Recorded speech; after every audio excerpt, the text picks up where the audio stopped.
तेलंगा बाढ़ की कहानी। आजा बहुत समय पहले की बात है। एक छोटा सा गांव था जहां चारों तरफ घना जंगल फैला हुआ था। उस गांव का नाम था तेलंगा। वहां के लोग अपने खेतों और जानवरों के सहारे जीवन यापन करते थे। गांव के बाहर एक बड़ी बाड़ फेंस थी जिसे लोग तेलंगा बाड़ कहते थे। ये बाड़ गांव को जंगली जानवरों से बचाने के लिए बनाई गई थी।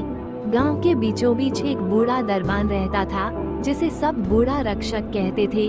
वो हमेशा कहता था, जब तक बाढ़ है तब तक गांव सुरक्षित है। लेकिन समय बदला।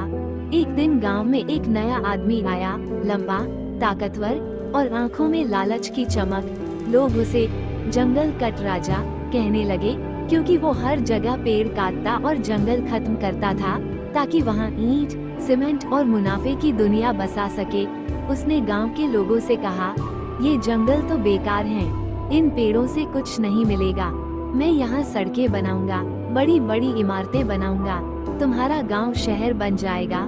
कुछ लोग लालच में आ गए। उन्होंने जंगल कट राजा का साथ दिया। धीरे धीरे पेड़ कटने लगे, जानवर भागने लगे और बाढ़ कमजोर होती गई। बूढ़ा रक्षक चिल्लाता रहा, रुको, अगर बाढ़ टूट गई तो जंगल नहीं बचेगा, और जब जंगल नहीं रहेगा तो गांव भी नहीं रहेगा। पर किसी ने नहीं सुना।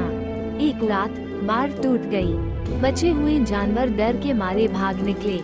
जमीन सूखने लगी, बारिश कम हो गई और गांव का सारा संतुलन बिगड़ गया। तब लोगों को समझ आया कि जंगल ही उनकी असली संपत्ति था। अब गांव के बच्चे बूढ़ा रक्षक की कहानी सुनते हैं और पूछते हैं, क्या जंगल कभी लौटेगा? और बूढ़ा रक्षक बस आसमान की ओर देखकर चुप हो जाता है।